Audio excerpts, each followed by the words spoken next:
తెలుగు వారి number 1 choice Telugu matrimony. లడ్డూలందు తిరుమల తిరుపతి లడ్డు వేరు. దాని టేస్టే వేరు, దాని లెక్కే వేరు. ప్రపంచవ్యాప్తంగా శ్రీవారి ప్రసాదానికి ఉన్న డిమాండే వేరు. అది ప్రసాదం మాత్రమే కాదు, కోట్లాది మంది భక్తుల సెంటిమెంట్. మరొకలాంటి లడ్డూని మరొకరు కాపీ కొడితే వెంకన్న ఊరుకుంటారా? అందుకే అలాంటి వారికి దొరకకుండా జై ట్యాగింగ్ చేయబోతోంది టీటీడీ. అయినా కొన్ని సంస్థలు యథేచ్ఛగా కాపీ కొట్టేస్తున్నాయట. ఇంతకీ లడ్డూపై ఏంటి జై ట్యాగింగ్? దాన్ని ఉల్లంఘిస్తోన్నదెవరు? కల్తీ నెయ్యి వివాదం ఇప్పుడిప్పుడే సమసిపోతున్న వేళ తిరుమల వెంకన్న లడ్డూలకు మరో ప్రమాదం వచ్చి పడింది. ప్రపంచంలోనే మేటి దైవ ప్రసాదంగా పేరొందిన లడ్డూలకు జిరాక్స్ కాపీలు మార్కెట్లో దర్శనమిస్తున్నాయి.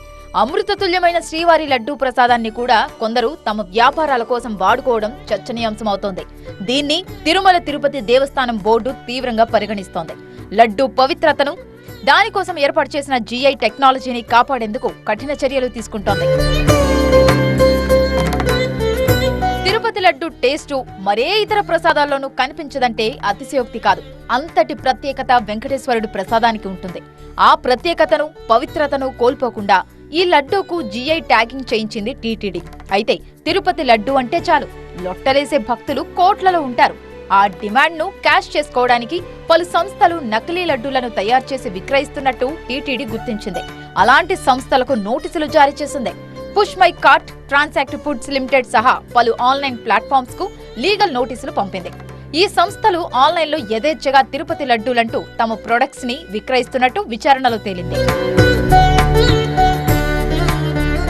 తిరుపతి లడ్డూలను ఎవరూ కాపీ కొట్టకుండా జియోగ్రాఫికల్ ఇండికేషన్స్ ఆఫ్ గూడ్స్ చట్టం ప్రకారం జీఐ హక్కులను సాధించింది టీటీడీ. దీని ప్రకారం ఎవరైనా నకిలీ తిరుపతి లడ్డూను తయారు చేసినా శిక్షార్హులవుతారు. ప్రస్తుతం ఆ చట్టం ప్రకారమే సదరు సంస్థలకు నోటీసులు పంపింది తిరుమల తిరుపతి దేవస్థానం బోర్డు.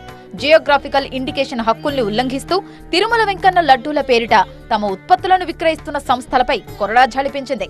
వారిపై చట్టపరంగా చర్యలకు సిద్ధమైంది. తిరుమల తిరుపతి దేవస్థానం నిర్వహణలో చాలా నగరాల్లో ఆలయాలు నిర్మితమయ్యాయి. ఆయా చోట్ల తిరుపతి లడ్డూలను కూడా అందుబాటులో ఉంచుతోంది. అయితే లడ్డూల తయారీ మాత్రం ఒక్క తిరుమలలోనే, అది కూడా స్వామివారి సన్నిధిలోనే, టీటీడీ పర్యవేక్షణలోనే జరుగుతుంది. అనాదిగా వస్తున్న ఆచారం ఇది. అది దెబ్బతినకుండా జీఐ ట్యాగింగ్ చేసినప్పటికీ నకిలీగాళ్లు చేతివాటం ప్రదర్శిస్తుండటంతో టీటీడీ అలర్ట్ అయింది. అడ్డంగా దొరికిన ఆన్లైన్ సంస్థలకు నోటీసులు పంపింది. ఈ దెబ్బకు ఇతర సంస్థలు కూడా తమ మెనూ లిస్టులోంచి తిరుపతి లడ్డూను పోలిన ప్రొడక్ట్స్ ను తొలగించాయి. ప్రపంచవ్యాప్తంగా కోట్లాది మంది భక్తుల నమ్మకాన్ని కాపాడటానికి, స్వామివారి లడ్డూ పవిత్రతను కాపాడేందుకు ఎంతటి కఠిన చర్యలు తీసుకోవడానికైనా సిద్ధంగా ఉన్నామని ప్రకటించింది టీటీడీ.